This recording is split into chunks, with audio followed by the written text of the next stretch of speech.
durchgesetzt und zugleich eben dadurch in die höchste Verbindlichkeit.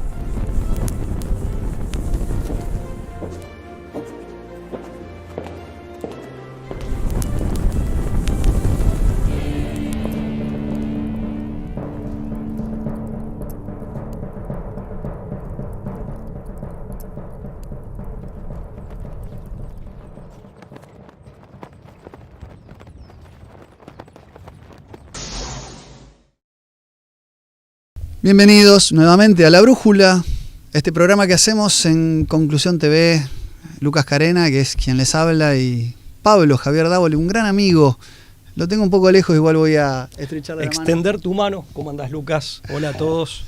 ¿Cómo estás, Pablo? ¿Bien? Muy bien, todo bien. Bueno, nos reencontramos nuevamente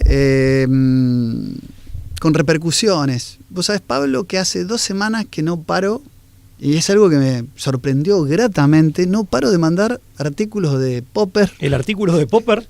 Sí, uno, pero muy bien, a ver... te felicito y me alegra. Pero no, lo que me contenta es que haya despertado interés un tema tan epistemológico, por ahí, pero, que tiene que ver con campos de las ciencias y que haya habido... La lógica. De la lógica. Pero tal vez es lo que esté, o sea, lo que se esté necesitando, recuperar ciertas pautas de lógica como para poder razonar con claridad. No, por eso digo que me sorprendió gratamente, porque es con los que usualmente uno adormece a sus alumnos en la universidad, y que gente por motus propio se interese por estos temas y te pida con mucho entusiasmo que le acerquemos el artículo. Así que me sorprendió gratamente y se lo compartí a varias personas y lo sigo haciendo. Me parece muy bien. Es un artículo del cual, digamos, otros lectores, aparte de yo mismo, que lo he leído y de hecho lo elogié públicamente en ese programa, me gustó mucho el artículo, pero otros lectores del artículo, algunos alumnos míos, colegas, también han quedado gratamente sorprendidos. Igual lo mío es digamos, iba más allá de la autoría del artículo o del artículo en sí mismo, sino que la llegada que tiene el programa, y que el programa, darle tratamiento al artículo, no pensé que iba a haber tantas personas con vocación de querer y el programa adentrarse también, en ese tema. Tal cual, y el programa también, ese programa en particular, ha tenido especial difusión, o sea, digamos, tiene muchas vistas, y bueno, también muchos likes. Mucha gente que le ha gustado. Así que siempre invitamos a seguirnos, a compartir, y también, por supuesto, a colaborar. También hemos tenido colaboraciones, donaciones, apoyos económicos, que nosotros lo tomamos como lo que son, señales de que, bueno, los frutos del trabajo que uno le dedica a esto, que además ninguno de los dos vive de esto, ni del periodismo, ni demás. Somos 2 simples amigos docentes que tratan de hacer docencia o de compartir temas, de intercambiar opiniones en este espacio para llegar a ustedes. Entonces, bueno, cuando vemos que hay devoluciones, cuando hay rebote, nos pone muy contentos. Así que, bueno, también agradecidos por todos aquellos que han colaborado económicamente o opinando o comentando o pidiéndonos con alguna suscripción, artículos o con suscripciones y apoyos en general. Tanto es así que de hecho estaba recién, y es poco ortodoxo frente a la cámara, pero estaba contestando un mensaje por la mensajería del Facebook, preguntándole a una persona que había hecho puntualmente una donación, una ayuda económica, que nos gustaría mencionarla, y nos dijo que no. Y mucha gente, muchas veces nos pasa, así que aprovecho también para aclarar, porque estaba mirando con el celular hacia abajo, con el celular en la mano. Muchas veces nos pasa que hay gente que dice que no, que prefiere que no les hagamos ningún reconocimiento público. Con lo cual eso también, digamos, respetable, pero bueno, sepan que ese agradecimiento de nuestra parte siempre está. Y también me llama la atención porque fíjate que gente que no quiere figurar, en el sentido de que no pretende figurar, me refiero, no tiene ningún interés en hacerlo, sino simplemente, y a esto me refería, tiene la generosidad de querer ayudar a nuestro proyecto que compartimos con ustedes. Por supuesto. Bueno, Pablo, vos sabés que, bueno, la Brújula se ha venido como proyecto compartido que tenemos, siempre, bueno, desenvolviendo en distintos teatros de operaciones, en distintos terrenos que van de temas políticos, económicos, sociológicos, filosóficos. pero también teológicos, ¿no? Y hoy quería retomar, y fue un poco a recomendación o a sugerencia tuya, retomar un tema que ha sobrevolado distintos episodios de este humilde espacio, pero que es un concepto clave, que tiene un montón de aristas para explorar, que es el concepto, la noción de teandrismo, ¿no? Esta idea de la unión de lo divino y de lo humano como característica distinguible, originalísima y sustancial de la teología cristiana. Así es. Y particularmente católica, si me apuras a hacer alguna disquisición todavía un poquito más profunda. Tema que a mí a mí me llegó de la mano de un pensador argentino, Carlos Di Sandro, del que después vamos a hacer seguramente alguna mención, un intelectual, filólogo, intelectual del peronismo. Así es, una persona cercana a Perón, ¿no? Desde 1944. Sí, muy cercana a Perón, del que tengo entendido que Eva Duarte dijo que era una de las mentes más brillantes que había cosechado el peronismo, pero que también tenía una mala fama de conservador, o de ser de una línea conservadora, dentro de lo que sí fue él, que es un profundo tradicionalista. Lo que pasa es que por algunas distintas posiciones que él había asumido respecto, de lo que fue la época en la que él vivió y tuvo también su madurez intelectual, que fue la época del concilio, llegó a tener afirmaciones absoluta y declaradamente sedevacantistas. Y eso también le valió una suerte de mote de conservadurismo, que en realidad era un ferviente tradicionalista, que es Carlos Alberto Di Sandro. Pero a mí me llega el concepto a través de él, independientemente, digamos, de esa otra posición, que es una posición puntual frente a un fenómeno también puntual en la historia de la Iglesia. No sin importancia, desde luego que con importancia, pero no dejaba de ser un episodio puntual en la larga historia de la Iglesia. O sea, no deja de ser eso, pero ciertamente que estamos hablando de un intelectual de primerísima línea, ¿no? O sea, filólogo, poeta, teólogo, o sea, un hombre con vuelo filosófico. Entiendo que egresado de la Universidad Nacional de La Plata. Y en donde él obtiene, digamos, por concurso, ya, digamos, estaba en la cátedra, estaba como titular de la cátedra de lenguas clásicas en la Universidad Nacional de La Plata, pero finalmente cuando por concurso accede a esa titularidad, al año siguiente, en 1947, si no mal recuerdo, recibe el diploma de manos del propio entonces presidente Juan Domingo Perón en la Casa Rosada, ¿no? El diploma respectivo. Un hombre, además, que, sí, vos decías bien, la relación con Perón se inicia en 1944 y Perón siempre lo valoró como intelectual, al punto tal que, estando Perón exiliado en España en los años 60, fue uno de los intelectuales convocados a España, digamos, donde estaba el general Perón, Puerta de Hierro. Gracias. Fue uno de los intelectuales convocados justamente para hacer un análisis, una suerte de actualización doctrinaria del justicialismo y hacer el análisis geopolítico, sociológico, etcétera, del contexto de aquella época. Clarísimo, filólogo, gran conocedor del idioma griego y demás, ¿no? Del alemán. Del alemán también, desplegó, digamos, sus conocimientos en varios campos, y entre ellos también en hacer algunas respuestas doctrinales desde el punto de vista de la teología, ¿no? Y de la recta doctrina. Obviamente que el concepto de teandrismo, que básicamente se desglosa en teoandros, el dios hombre, trasciende a Di Sandro, pero Di Sandro es uno de los pensadores, autores, intelectuales argentinos que lo recuperó. Era un término que había quedado un poco, no sé si en el olvido, pero había caído un poco en desuso, y Di Sandro es uno de los que lo recupera, lo jerarquiza y lo reivindica para tratar de explicar la naturaleza y la originalidad del cristianismo. Es decir, si hay, y además para explicar también cómo todas las grandes herejías de la historia de la cristiandad se entienden o se las explica porque golpean algún aspecto del teandrismo. Sí, así es. Es decir, allí donde hay herejía, hay algún hay algún aspecto de esta realidad mistérica que se ve fuertemente golpeada o profanada.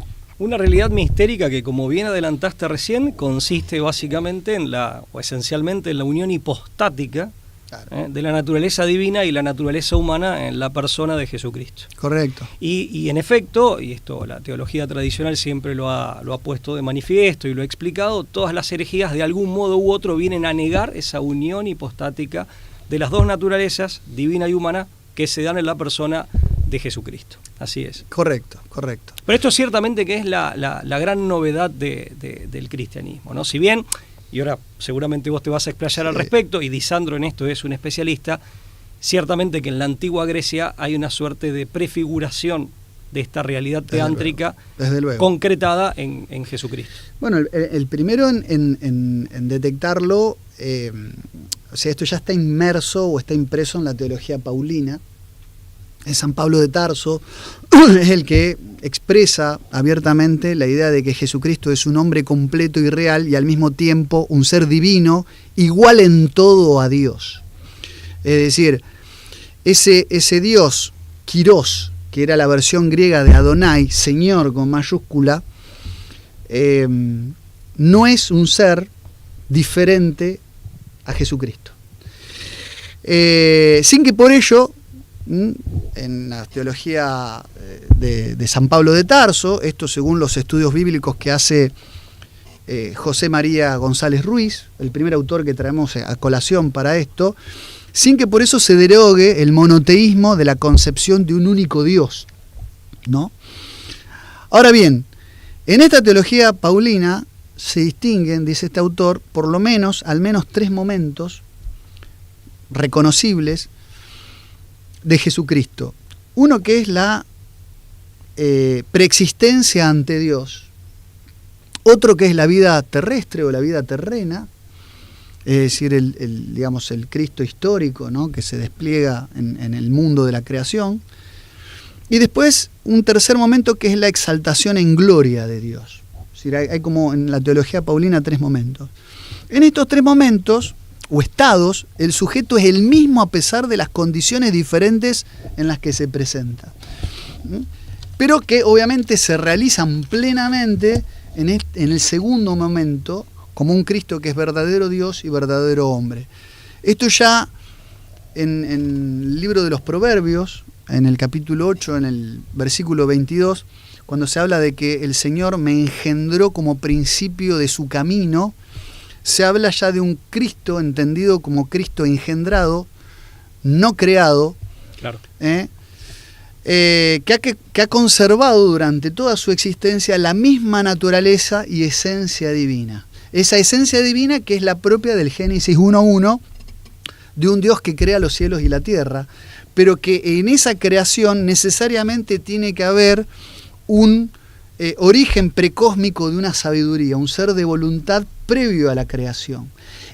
Ese ser previo a la creación, que en hebreo es Berraish, digamos, o Rait, la concepción hebrea, ya conlleva la preexistencia, la prefiguración de Cristo, que comparte esa esencia porque es verdadero Dios y verdadero hombre. Ahora, ¿qué es lo que pasa con el teandrismo? No es posible inteligir el teandrismo, como bien ya te anticipaste, Pablo, sin el aporte del mundo griego, sin la ontología que nos aporta no solamente el idioma griego, sino el concepto griego del mundo. El concepto... La idea de ser como toón, ¿no? Claro, el concepto y el idioma que le sirve de vehículo a esas ideas.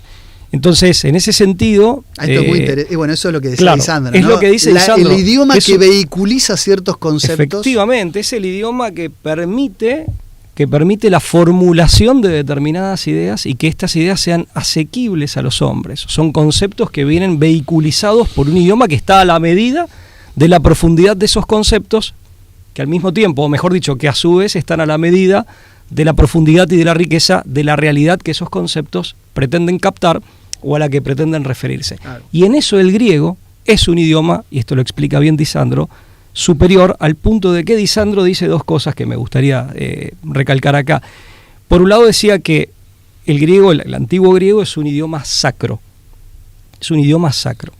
Y por otra parte dice, hay en efecto, en el sentido religioso de la expresión, una revelación. Esto lo dice desde el catolicismo, una revelación de los antiguos griegos, o hecha a los antiguos griegos. Claro. Después está lo que tantas veces hemos dicho en este programa, citándolo al padre Alfredo Sáenz. El cristianismo en gran medida es una religión griega, en el sentido de que el mensaje de Cristo solo puede ser comprendido en su profundidad e integralmente con el aporte de las categorías conceptuales y de las categorías analíticas propias de lo mejor de la filosofía griega. O sea, Parménides, Platón, Aristóteles. O sea, en definitiva, son esos conceptos fundamentales de la filosofía griega y de la cumbre, o de esas cumbres de la filosofía griega, digamos, los que permiten desencriptar, por así decirlo, descubrir en su integridad y cabalmente la totalidad del mensaje de Cristo, que de otra manera queda como pasado por agua o queda, digamos, en una interpretación muy superficial. Y no hay que olvidarse que, en definitiva, los evangelios están escritos, y no en vano, en griego. Sí, ¿no? Claro, sí. Bueno, los evangelistas escribieron en griego. Sí, la primera versión, por lo menos difundida, de la Septuaginta, ¿no? La Biblia de los 72 en perfecto griego. Totalmente. Y fíjate que cierta, esto también lo dice Disandro, cierta prefiguración precristiana del teandrismo en el Antiguo Testamento solo aparecería, o aparece tímidamente, insinuada, en el libro de la sabiduría, pero que es un libro que ya está escrito en griego. Claro. Una cosa importante, Lucas, respecto de la disquisición anterior en cuanto a la persona de Jesucristo. Claro, hay que distinguir lo que es la encarnación. Yo esto también lo aclaro porque a veces las palabras son engañosas, que se concreta en Jesucristo. Es decir, bueno, ojo, porque no es que quiero señalar un antes y un después. En todo caso, el antes y el después está en lo que los humanos conocemos al respecto, nos permite conocer al respecto. Pero en realidad hay que distinguir la encarnación de Jesucristo de la existencia misma de Jesucristo desde la eternidad, como segunda persona de la Santísima Trinidad. Bueno, pues ahí está lo de engendrado, claro, distinto es el ingreso en la historia, en la encarnación, que eso sí tiene un momento determinado, cuando, como bien dice Chesterton, la eternidad se mete en el tiempo. Expresión que también le gustaba usar a Disandro. Sí, es así. Mira, el concepto de teandrismo sobrevuela gran parte de la obra de Disandro. Yo traje acá un pequeño artículo, o sea, no obstante, ahí lo muestro, que se llama Carlos Disandro, Tradición Teándrica y Pensar Americano. Es un articulito muy breve, pero que que salió en la revista Ciudad de los Césares. El autor es Eduardo Hernando Nieto. Me pareció interesante el resumen o la síntesis que pretende hacer. Quería compartirte un pequeño fragmento que nos va a permitir disparar varias cosas. Dentro del vocabulario característico del doctor Disandro, en sus zonas más hondas y significativas, encontramos una palabra forjada por los padres griegos y retomada con varios matices por diferentes autores contemporáneos. Se trata del término teandrismo, palabra griega cuya composición indica la unión entre la natura o substancia divina y la natura o substancia humana. Según la fe, esta unión se da en Cristo de modo eminente y sin confusión alguna. Pero no permanece circunscripta, bien digo, a su persona y su obra, sino que se expande en primer lugar dentro de los hombres dóciles a su reclamo. Por eso el Evangelio de San Juan distingue entre el monogenes, el Hijo único de Dios, y los hijos de Dios, en plural, en los cuales la unión de divinidad y humanidad encarna de modo absolutamente real. Y no es que el Señor, de tan bondadoso, trate a los fieles como si fueran sus hijos, sino que ellos efectivamente se divinizan con todas las consecuencias del caso, al punto de que de algún modo y sin confusión siempre pasan a integrar la vida misma de Dios y a acrecentarla. Eso es lo que enseñan insistentemente los padres de la Iglesia para definir el centro mismo de la semántica cristiana. Dios se hizo hombre, aseguran, para que el hombre se haga Dios. Eso es el teandrismo. La unión teándrica, ya termina la cita. La unión teándrica, pero miren qué maravilla esto, es abierta pues es comunicable, es decir, todos los hombres pueden participar de esa unión teándrica. No se restringe a la persona de Cristo, ni tampoco a los que creen en su nombre y viven consecuentemente con eso. Esta unión se comunica además a todas las obras humanas congruentes y por allí a las cosas, bajo determinadas condiciones. Entonces, la cultura, la política, el cosmos contienen en sí la unión divina humana o son asumidos por ella, que a través de esas instancias continúa su camino expansivo. Y así, el culto cristiano, en la medida en que sea tal y no una farsa innoble, la poesía, la filosofía, la arquitectura, la pintura, la música, el imperio y las naciones, y sus diversas gestas creadoras, todas esas son formas donde la divina humanidad de algún modo encarna. Es maravilloso lo que... Mira, fíjate que... Es un retrato, me parece una síntesis. Es una síntesis muy bien hecha, muy elocuente, esclarecedora. Hay muchísima tela para cortar ahí, pero lo que vos decías, primero que es, a través de esta concepción, lo que se advierte es el trasfondo sagrado de todo. Finalmente, la política, las obras propias de la cultura, etcétera, todo eso en definitiva puede ser asumido como una labor que tiene un trasfondo o tiene una raíz sagrada. Eso en primer lugar. En segundo lugar, coloca al hombre, digamos, entre, por así decir, como nexo de vinculación íntima y comunicante entre la divinidad y el resto de la creación, ¿no? Con lo cual, en definitiva, el hombre ahí aparece una vez más como rey de la creación. Y en tercer lugar, lo que se puede decir también es que justamente hay una cita del padre José Kentenich. Nosotros siempre consagramos este programa a cosa que hoy no hicimos. Claro, aprovechamos para hacerlo en este momento. A Nuestra Señora de Schoenstatt, a la Virgen, en su advocación de Nuestra Señora de Schoenstatt, la Virgen María. Y el padre José Kentenich, fundador del movimiento apostólico de Schoenstatt en Alemania, justamente él hablaba de esa comunión con Dios que se da en la visión beatífica en el cielo, que no es simplemente estar con Dios, es ser en Dios. Donde el yo adquiere la plenitud y habla de la divinización del yo sin perder su condición humana, y adquiriendo en esa divinización de la comunión eterna con Dios, adquiriendo la plenitud de ese mismo yo. O sea, no es la dilución del yo como se podría pensar en un nirvana, ni en nada que se le parezca. Al contrario, es llevar el yo a su máxima expresión en esa comunión con Dios, que es ser con Dios y ser en Dios, no simplemente estar, que es como normalmente uno, trivializando un poco la idea del cielo, lo imagina. Y esto lo han visto bien los místicos, sobre todo los místicos, esto lo explica Castellani, que en la terminología de San Pablo llegan a ese tercer rapto, ¿no? Que por momentos tienen fugazmente, también lo explicaba San Agustín, fugazmente y parcialmente tienen un adelanto de esa visión beatífica ya en esta vida. Pero fíjate que esto culturalmente y en lo que atañe a la actividad del hombre en esta vida, tiene consecuencias enormes, porque significa que el hombre debe asumir su trabajo, la actividad política, sus relaciones de amistad, de familia, su relación con la naturaleza, desde esta perspectiva que necesariamente implica aportar toda esa dimensión sagrada a lo que hace. Correcto. Déjame meter esto nada más y después, si queremos, dos cosas voy a decir, de las muchas que se pueden decir. Por eso Di Sandro en algunas conferencias decía, quejándose de la falta de reflexión sobre la problemática del trabajo en el mundo moderno, diciendo que solamente los marxistas estaban abocados a esa tarea de una reflexión profunda, aunque desde nuestro punto de vista errada, se quejaba que desde el sector católico, por así decir, no hubiera una reflexión que aspirara a la misma profundidad, o que pretendiera a la misma profundidad. Él decía que justamente había que ir en este camino para tener justamente una concepción del trabajo que permitiera la reivindicación correcta y la reivindicación plena del trabajo, y que esa iba a ser, la única herramienta discursiva que permitía descartar, las explicaciones e interpretaciones marxistas. Y en esto, ¿sabes a dónde vuelve? Di Sandro dice, hay que remontarse incluso a esta prefiguración teándrica en la antigua Grecia, que él ve antes que en Platón, en el siglo VIII a.C., y antes que en la filosofía, en la poesía y en Hesíodo. Claro.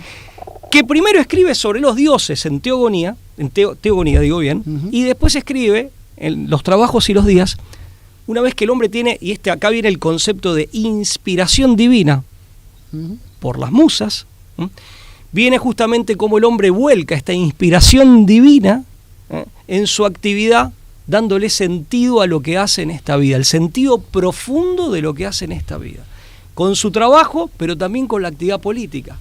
Entonces, él dice, nosotros tenemos que recuperar, y para recuperar esto, el sentido del trabajo, el verdadero sentido de la política, el verdadero sentido de la economía y finalmente el verdadero sentido de todo, tenemos que remontarnos a Hesíodo.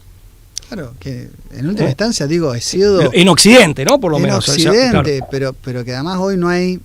Los tratadistas y los lectores de Hesíodo, hoy no hay duda, si bien es verdad que a diferencia de la teogonía, Trabajos es una obra donde hay algunas corrientes que dudan de su autoría, o por lo menos que sea... Parece ser una obra empezada por él o terminada por otras manos, como todos textos tan antiguos, ¿no? Lo mismo Escudo. Es decir, hay varias obras que, a diferencia de la teogonía, no se sabe ciertamente si fueron íntegramente de su autoría. Pero es verdad que aquí aparece, pero además Hesíodo es un autor que con el mito de las edades se consagra como alguien que recupera una tradición que ya estaba presente en Extremo Oriente. Indoeuropea, esa famosa tradición europea, que es lo que justamente esa es la base. Nos da pie para explicar de dónde viene el teandrismo, ¿no? Porque si uno explora las corrientes que van, yo le llamo el entorno al Valle del Indo, es decir, las tradiciones indoeuropeas, se pueden identificar en lo que es el Valle del Indo, que están de alguna manera enfrentadas, o por lo menos en una vertiente distinta de los que son las tradiciones del Valle del Nilo, donde podríamos ubicar, por ejemplo, las tradiciones semíticas, donde estaría, qué sé yo, la cultura desde Sumeria a Babilonia, digamos, y también la cultura hebrea. Hay dos concepciones no necesariamente incompatibles, o mejor solamente una síntesis superadora por la revelación del cristianismo, pero donde encajaría mucho más fácilmente la idea del teandrismo en esta primera, donde la idea de lo divino y de lo humano ya vienen de la mano desde tiempos remotos y memorables, ¿no? Sí, en la tradición semítica, permitidme decir esto, claro.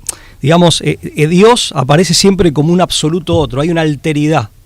O sea, bueno, respecto del hombre. Ahí entramos claro. en el terreno de la doctrina del Dios distante. El Dios distante.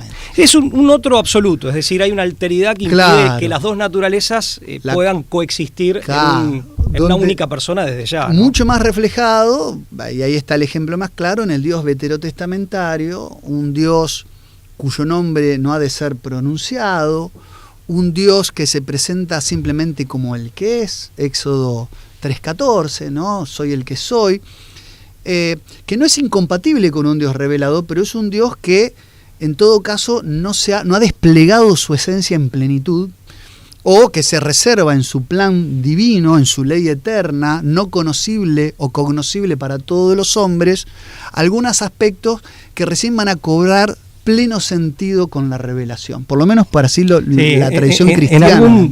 En algún punto, y esto que se entienda bien, en algún punto, o en cierta medida, si es que cabe decirlo así, se mantiene oculto. No totalmente oculto, porque bien entendido, es correcto. Porque se manifiesta, pero es cierto que no manifiesta su rostro, ni su nombre, bueno, soy el que soy, en definitiva es... Pero la idea del tetragramaton, o sea, es un Dios ley.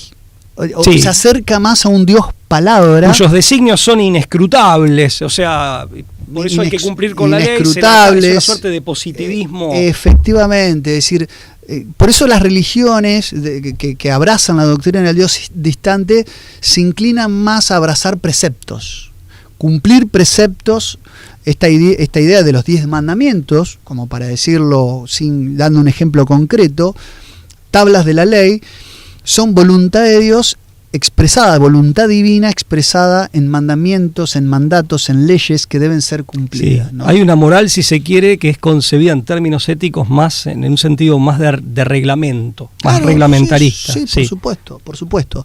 Mientras que las tradiciones indoeuropeas... Más de reglas, sí. Las tradiciones indoeuropeas, en cambio, hacen de lo religioso... una concepción totalmente distinta. El mito griego, sobre todo, realizaba la idea de lo bueno a través del ejemplo. El ejemplo plasmado en el héroe. O sea, el héroe era visión ejemplificadora. Por empezar, el héroe generalmente era semidios. Con lo cual ya había divinidad en el héroe. O la idea de lo humano y lo divino más cerca. Estaban en una concepción mucho más estrecha de la relación. Pero más allá de que esta idea del dios hombre o del semidios ya es previo a la era cristiana, está muy marcada. Esta cercanía entre lo divino y lo humano, a tal punto de que los dioses del Olimpo también estaban tan cerca que estaban arriba de una montaña. Es decir, no es casual esta figuración, no solo de dioses antropomórficos, que incluso adolecían de tener las mismas pasiones o los mismos vicios que los hombres. Eso para el vulgo, ¿no? Digamos, o sea, en interpretaciones más de menor profundidad. Pero es cierto que sí, claro, que la cercanía está ahí también. Lo que pasa es que también hay que entender también el salto de esa concepción netamente mitológica del mundo hasta el panteón de los dioses olímpicos, donde hay también varias generaciones de dioses, hay una evolución del concepto de la divinidad, y lo que es la aparición del Logos. Con la aparición del Logos aparecen las semillas de verdad protocristianas que ya hablan de un ontos, de un ser que se aproxima mucho más a un Dios incognoscible, uno, ¿no? Que es el propio que luego, digamos, va a aparecer o se va a figurar en el Dios cristiano. Pero, digo, en la tradición... Cristo es el Logos, ¿no? Es San Juan pone, es verbo, claro, es verbo encarnado. Una curiosidad que leí el otro día que yo no lo tenía presente, que también lo cuenta Disandro en uno de sus seminarios, repasando un poco para hacer este programa, cuando nos habíamos propuesto este tema. Fíjate que San Juan arranca su evangelio diciendo: en el principio era el Logos, o sea, era el verbo y el verbo era Dios, es el Logos, la palabra que utiliza es el Logos. Claro. En el Fausto de Goethe, cuando Goethe se plantea de cómo traducir esto al alemán y le cambia el significado, ahí se le aparece Mefistófeles. Cuando él empieza a cambiar los significados de esta frase, ensayando la traducción al alemán. Muy sugestivo, muy significativo. Claro. Porque se le complicaba en el alemán, mira que es un idioma súper filosófico, lo que plantea Goethe es que Fausto se le complicaba encontrar una palabra que realmente expresara lo que había querido decir San Juan y que lo había dicho en griego. Entonces, y al cambiarle el significado, el que se le hace presente es el diablo. Increíble eso, sí, muy sugestivo. Sí, no hay duda que en la idea de logo y de logos está la presencia crística, la semilla crística, no se puede concebir de otra manera, pero sí es verdad que estas diferencias entre la doctrina del Dios distante y la doctrina del Dios cercano es donde obviamente que el teandrismo tiene lugar en esta concepción. Yo siempre fui de la idea, creo que vos, Pablo, también, de que la inclinación también a abrazar el cristianismo entre Corintios, Efesios, es decir, aquellas primeras comunidades cristianas con las que Pablo tiene intercambio epistolar. ¿Griegas o helenizadas? Macedonios, griegas o helenizadas. Macedonios, hasta Antioquía, si querés. Había cristianos en Atenas, comunidades más pequeñas, pero también los había. Es decir, no es casualidad de que hayan tenido o hayan encontrado en el cristianismo una religión más adecuada a sus necesidades, pero al mismo tiempo, es decir, un vacío que cubrir, pero al mismo tiempo una concepción más cercana a su experiencia religiosa. Hay una predisposición. Sí. Bueno, a ver, lo que dice Disandro respecto de la poesía, Disandro distingue dos líneas, ¿no? La línea glorificante y la línea cognoscente en la antigua Grecia. La glorificante es la más antigua, la de mayor antigüedad, que básicamente podríamos decir, si tuviéramos que señalar hitos, Hesíodo, tendríamos que mencionar a Píndaro y a Esquilo, ¿no? Y la filosófica, que es la cognoscente, donde lo que opera es la razón analítica. Según Disandro, las dos son complementarias y la gloria de Grecia, incluso la universalidad del pensamiento griego, y por eso su capacidad, y en esto tiene un parecido, salvando las distancias, con el cristianismo, de fecundar otras culturas sin apagarlas o sin robarles, por así decir, o privarlas de su originalidad, que es lo que vio Vasconcelos en México, que por un lado digamos, en su política educativa priorizaba la reivindicación de las culturas indígenas, de los indígenas de México, allí donde todavía lo sabía y en gran cantidad, pueblos indígenas, pero al mismo tiempo iba con lo que el propio Vasconcelos decía, pero esto es universal, que es la filosofía griega, ¿no? Claro, Esto de funcionar, insisto, salvando las distancias como levadura de otras culturas, y en esto creo que los griegos sí tienen esa universalidad. Sí, no es eurocentrismo ni nada que se le parezca. Aparte ese dejo de civilizatorio. Claro, de sembrar civilización. Ahora, fíjate a través del universalismo. La primera tiene que ver con el canto, que cuando vos lees lo que dice Hesíodo, las musas, y de ahí viene el hombre musical, claro, que es el hombre espiritualizado, que es el hombre inspirado, que logra, digamos, inhabitar en Dios y que Dios inhabite en él, o sea, una suerte de comunión. Este hombre que hasta ese momento era un pastor, Hesíodo, era un hombre común y se ve inspirado, en definitiva, en ese contacto interno, íntimo con lo divino, obtiene esa inspiración, y ahí aparece el hombre musical que es el poeta, pero el poeta no en el sentido moderno, sino en el sentido antiguo, que es un sentido religioso y místico muy profundo. Y después está la línea filosófica, respecto de esto del canto, las musas le hablan de lo que en la misa católica, viste, cuando dicen permítenos asociarnos a los coros celestiales, los coros angélicos. Bueno, eso es la musa, que aparte las musas son personificaciones, hipostáticas también, son personificaciones de la memoria eterna divina. O sea, la interpretación es esa de las musas. ¿Qué son las musas? No son simplemente hijas de Dios. No. Son personificaciones, o por lo menos Disandro plantea esa interpretación más profunda, y que va más allá de la mitología, digamos, en el sentido más superficial. Son personificaciones de la memoria divina, de la memoria del intelecto divino. Entonces el hombre, inspirado por esas musas, entra en sintonía con el nous, con la inteligencia divina, que es razón universal, y que es causa del logos. Y la línea cognoscente ya la sabemos, básicamente yo los mencioné, creo que los hitos son Parménides, Platón y Aristóteles, ¿no? O sea, que es la línea de la razón analítica. Creo que el puente más claro está entre Hesíodo y Platón. Porque esto también del recordar, el conocer como recordar, que sería esa suerte de mnemotecnia respecto de la razón divina y la memoria divina. Sí. Ahí habría que incluir a los eleatas, a Parménides, a Zenón. Sí, que aparte desde el punto de vista cristiano, ese olvido, desde el punto de vista cristiano, es básicamente la pérdida de la ciencia infusa por la expulsión del paraíso terrenal, o la salida del paraíso terrenal por el pecado original. Claro. O sea, no deja de ser en definitiva un olvido y un caer en la ignorancia, si se quiere, pero básicamente por una ciencia que poseíamos, pero que, ya dañados por el pecado original, hemos perdido. Sí, digamos, nuestro origen, la caída originaria, ¿no? Así es. Una cosa, como es decir, para no reducir, evidentemente que el idioma griego, el concepto de logos y de ontologos griegos son fundamentales para entender al teandrismo y a este Dios revelado, desde luego. Sí hay que decir que también hay en el cristianismo un elemento superador de lo que son los llamados fatalismos precristianos. Del lado de las tradiciones semíticas, el propio concepto del Dios distante implicaba el fatalismo de que la voluntad de Dios, al que solamente podríamos tratar de agradar mediante el sacrificio, mediante el cumplimiento de estos preceptos de los que hablábamos antes, era una voluntad que podía coincidir o no con la del hombre, o mejor dicho, el hombre estaba absolutamente en un estado de indefensión frente a esa voluntad, y al no conocer el plan divino debería someterse a esa voluntad, incluso aunque supere su comprensión.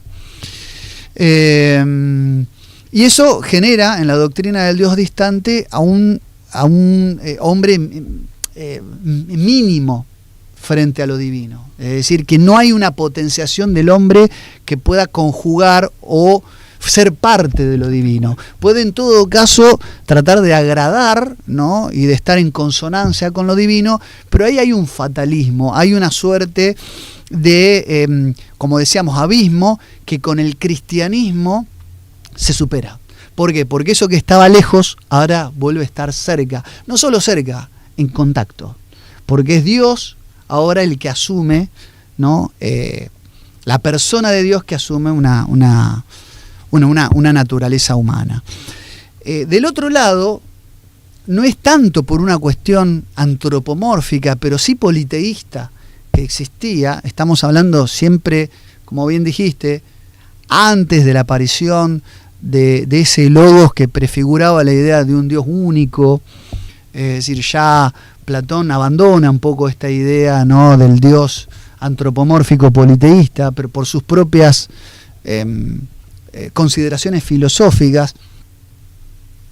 Pero es verdad que son los mitos que Platón, digamos, que empieza como claro, a relegar, ¿no? Platón hay ciertos mitos que rescata e incluso les da una cobertura, por así decir, filosófica, descubriendo que tienen un fundamento que incluso es se puede justificar racionalmente, pero hay otros que no. Se hace una suerte de distingo, ¿no? Sí. Entre buenos mitos y malos mitos. Y aparte hay una valoración, hay una valoración pedagógica del mito, pero no deja de tener un fundamento como es la filosofía que nace, en la época dorada, ¿no?, de Pericles en adelante.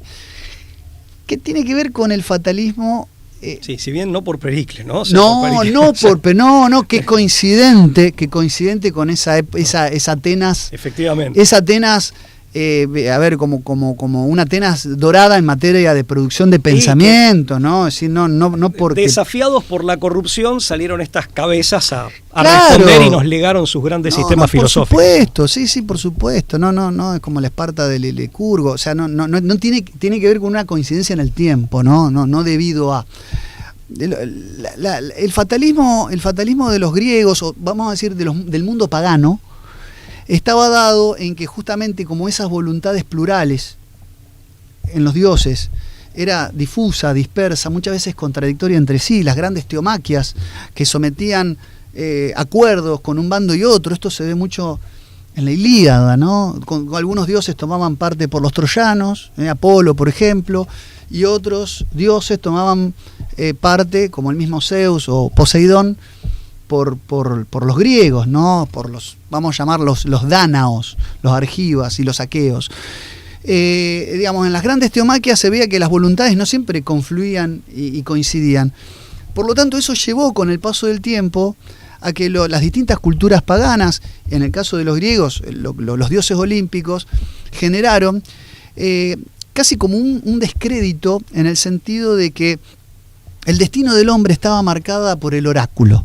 Es decir, como podía ser el más famoso de todos, es el que estaba en el pórtico de entrada en la base del Monte Parnaso, el oráculo de Delfos, pero no es el único, a los cuales iban a buscar consejo, inspiración y demás.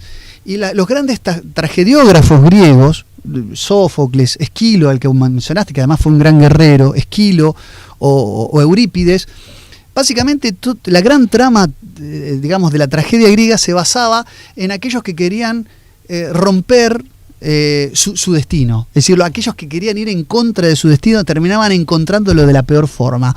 El ejemplo más común es las grandes tebanas, por ejemplo, donde Sófocles nos cuenta la tragedia del rey Edipo, que queriendo ir en contra de lo que los designios del oráculo le habían mencionado, termina justamente acelerando y llevando adelante su destino, encontrándolo.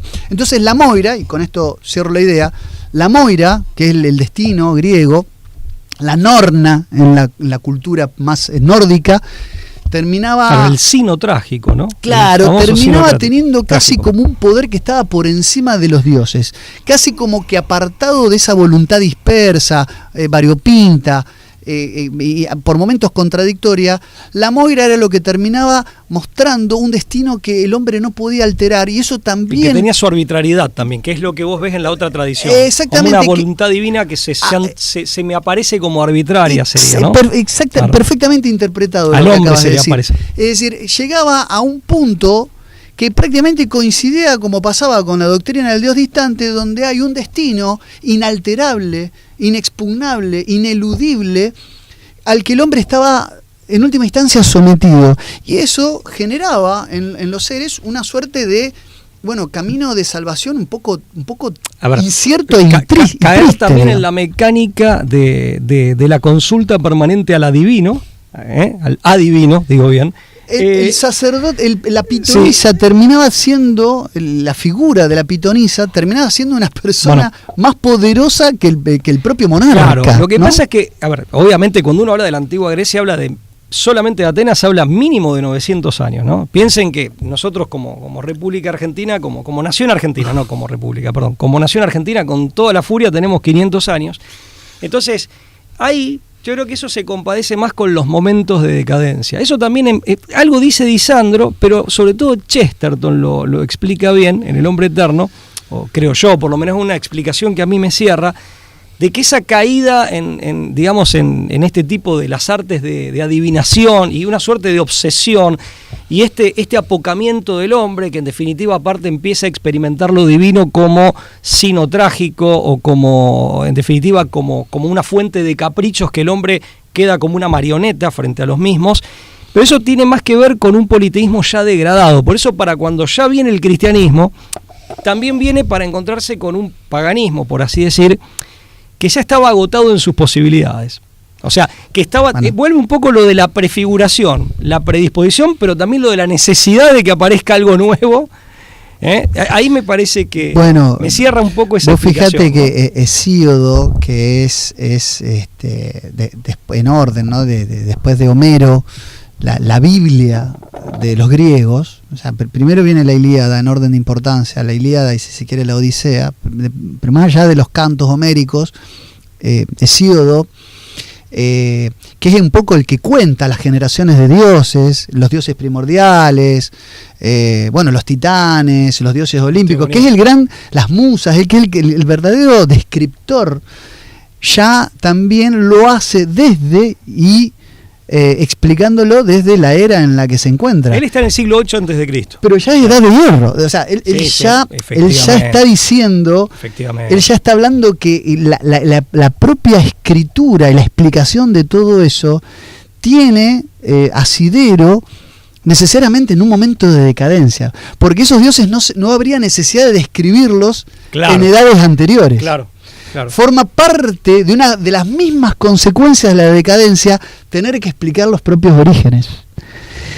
Eso digo es muy importante, ¿no? Bueno. Es decir, el mismo que las retrata es el mismo que ya está hablando de un momento de decadencia del mundo griego. Totalmente. Hay quienes hacen esa interpretación sin perjuicio de el gigantesco valor que tiene el sistema filosófico platónico, el aristotélico, pero quienes, sin perjuicio de eso, quienes explican que ese esfuerzo del intelecto humano, del nous humano, por recuperar la sintonía con la razón universal. Es porque algo se tenía que haber perdido. Porque se rompió lo anterior, que era ante todo estético, artístico, poético, pero en realidad, según Disandro, es más profundo. Es una cuestión de inspiración, de cercanía de los dioses, que hacía parte en la experiencia, que eso se va a recuperar con el misticismo cristiano, completamente ajeno en otras tradiciones.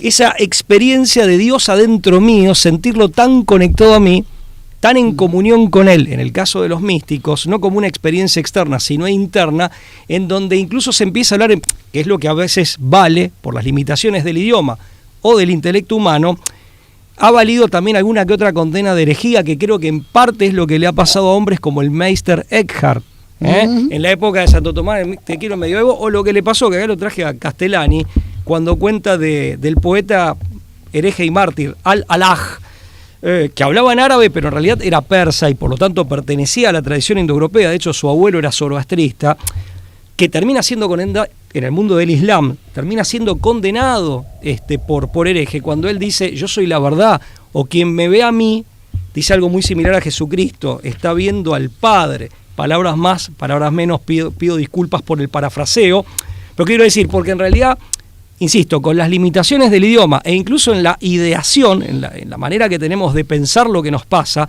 hay una experiencia tan íntima con Dios que se presenta como un yo o un nosotros tan unificado, como pasa como con las, digamos, en un matrimonio que pasan a ser uno en cierto sentido, y dice, pero como este tipo se cree que es Dios. Se incurre en herejía desde la perspectiva más externa, ¿se entiende?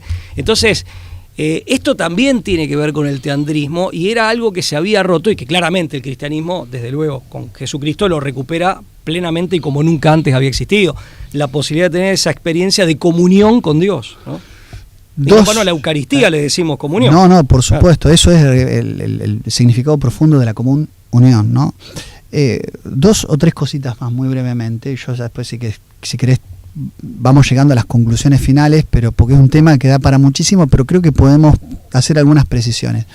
¿Qué es lo que permite el teandrismo en la concepción cristiana de la revelación? Es al mundo de la doctrina del Dios distante, del Dios alejado, es, bueno, mostrar el verdadero rostro de ese Dios, que ya no es distante, ya mostrarlo como alguien cercano, alguien próximo, y la posibilidad del hombre de divinizarse. O sea, el hombre ya no es una mera criatura que forma parte del proyecto divino. Incluso muchos de los desvíos de las tradiciones semíticas llegaron a interpretar justamente la unión de lo divino humano por vía cabalística, como emanación o como manifestación, cayendo en concepciones panteístas muchas veces que justamente en vez de divinizar al hombre o divinizar la creación, reducir a Dios a su propia creación. Sí, ¿no? sí. Es la divinización del hombre, pero por el hombre mismo. Bueno. Claro. Del otro lado, el cristianismo le permite al mundo pagano, al mundo... Es una inversión, perdón, lo aclaro, es una inversión. Por eso es un desvío, o sea, lo exime de ese desvío. Del otro lado, le permite al mundo griego, al mundo pagano en general, ya no superar el fatalismo del destino y lograr un protagonismo activo en el camino de su propia salvación.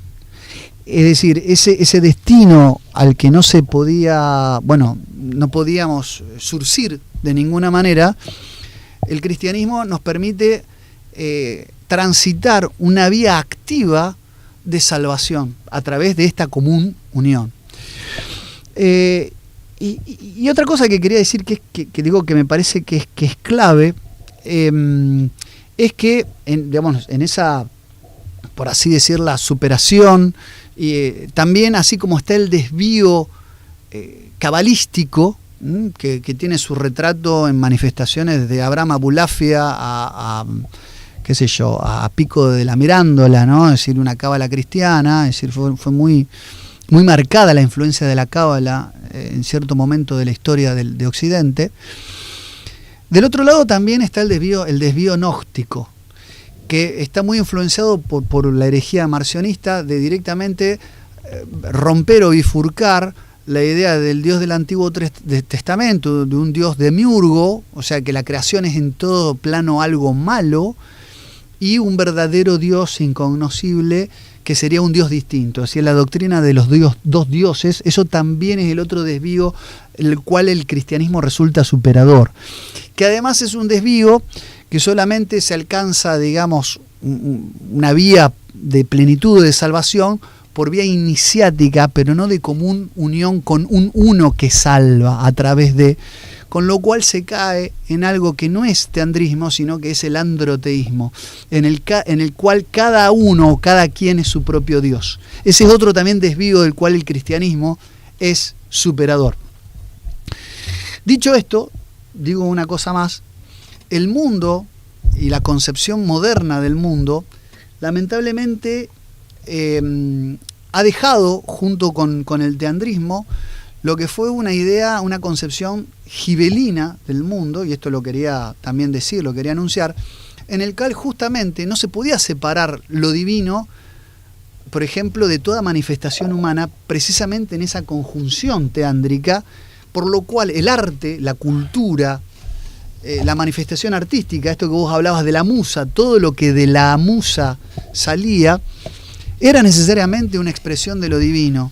Entonces, separar la política, separar el estado de la religión, separar la economía de la familia y el bien común, separar el mundo de lo sociológico o del conocimiento científico de la idea de Dios, son todas formas de romper la idea gibelina del mundo, que en el fondo era una idea profundamente teándrica. Es decir, en el fondo, esa concepción gibelina del mundo que no permitía o que entendía el carácter sagrado del poder temporal, en el fondo era una manifestación de que todo aquello que en lo que hacemos también hay una semilla, una cuota de divinidad. Y eso es lo que el mundo moderno totalmente destruye. Es, ¿no?, que elijo, digamos, ese laicismo hostil y agresivo a toda forma de religión y de religiosidad, que finalmente deriva en el ateísmo, pasando por la pérdida del sentido de trascendencia y por un inmanentismo. Ese mundanismo es el resultado no querido de una primera apropiación güelfa, podríamos decir, por oposición a gibelina, de lo sagrado, meterlo únicamente en lo eclesiástico, privando del sentido sagrado a todo lo demás. Y que llevó a que la religión sea algo reservado para la esfera íntima, personal, cuando tendría que ser al revés. Diametralmente, el gibelismo es lo opuesto. Entonces, ese inmanentismo, ese laicismo agresivo, hostil, que finalmente va a derivar en ateísmo teórico y o práctico, es una suerte de consecuencia, seguramente que no querida, y lo hemos dicho en algún... Del noche, cuando hablamos de claro, la noche. De ese güelfismo que pretende la monopolización de lo sagrado y la reclusión de lo sagrado en lo eclesiástico. Bueno, pero termina siendo una concesión, claro. Termina siendo una concesión al inmanentismo. Sí, tal cual. Claro, termina dándole lugar. En ese sentido lo provoca, por así decir. Mirá, como para cerrar yo es muy difícil. Primero encontré la cita de las varias que hace Castellani en este libro para la precisión de Al-Alaj, bibliográfica. Claro, porque uno cita un místico indoeuropeo, persa, si bien él escribe y habla en árabe, y era, digamos, había sido formado en el Islam, pero es lo que dice Castellani, cuando uno observa el periplo espiritual de este hombre, su misticismo, sus enseñanzas, claramente es alguien que por fe tácita o por fe implícita se puede decir que descubre a Cristo. Que en el Islam ocupa un lugar, pero ciertamente no el lugar que le corresponde como hijo de Dios. Dice Al-Alaj, una partecita, cito: yo me he vuelto aquel que ama, y aquel a quien amo se ha vuelto yo. Somos dos espíritus en un mismo cuerpo, y así verme a mí es verle a él, en referencia a Dios, y verle a él es vernos. Entonces ahí, bueno, se lo acusa, esto lo dice en una de sus, creo que en su tercera peregrinación a la Meca, porque él nunca atentó contra la religión externa, en este caso el Islam. Claro. O sea, y ahí lo condenan por herejía, pasó 8 años preso, le cortan las manos, finalmente como parte de la condena los pies, lo crucifican, está un día entero prácticamente crucificado y lo decapitan. Eso por un lado. Entonces quería hacer la cita de Al-Alaj, ¿no? como un místico, en que tiene fe implícita en Jesucristo, porque bueno, había sido formado en otra tradición religiosa, en otro credo religioso. Sí. Una cita de Disandro puntualmente, en este libro que me lo prestó el doctor Rafael Brady Obeit, y le estoy inmensamente agradecido, Humanismo, Fuentes y Desarrollo Histórico de Disandro. En una parte de este libro son conferencias del doctor Disandro, dice: desde la poesía, que es la tradición del oído, eso no lo pude decir antes, desde la poesía el griego construye una totalidad. Desde la física, de donde va a derivar la metafísica y por tanto la filosofía, desde la física un método analítico. Ambas perspectivas legadas a Occidente son su fundamento, tanto el ímpetu de construir una totalidad como la diafanidad analítica para concebir el mundo, pero ambos principios son en el mundo griego, bueno, la función de ainoeia, me perdonan los que saben griego de verdad, como el profesor Vuela y el profesor Porrini, que sería el concepto a partir de síodo de verdad, y de verdad como no olvido de toda la verdad que proviene de la mente divina. Occidente, hago una cita fragmentaria, Occidente es helénico, y esto también para eliminar muchas disidencias mal justificadas, o mejor dicho, injustificadas que hoy se hacen, ¿no? Que hoy a veces se formulan sin ninguna utilidad, ni mucho menos sin ningún fundamento, ¿no? Occidente es helénico por muchos aspectos, como también es latino, es germánico, pero siempre será helénico, porque en el trasfondo de lo latino o de lo germánico late la forma absoluta del indoeuropeo, que es lo griego. Y ahí al ángulo. Que efectivamente. No hay mucho más para agregar. Bueno, se podría agregar mucho más. Lo dejamos para otro programa. Hesíodo distinguía entre los hombres musicales, es decir, de la inspiración divina de las musas, y los del vientre. Bueno.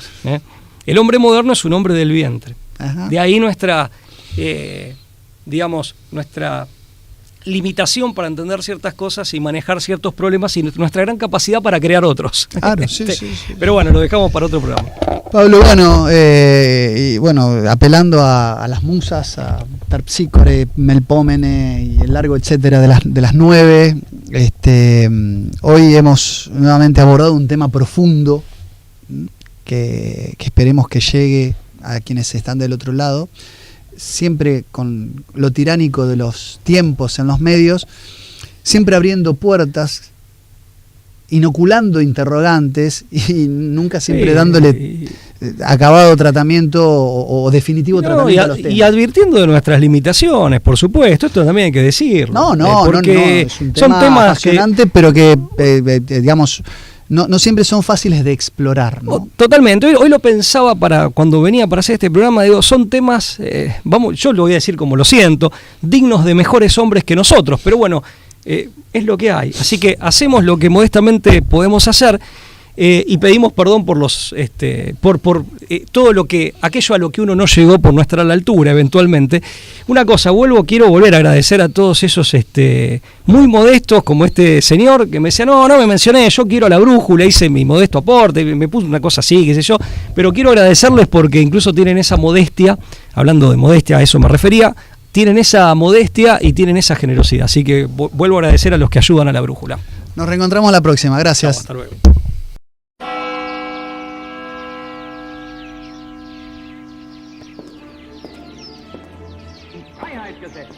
Und zugleich eben dadurch in die höchste Verbindlichkeit.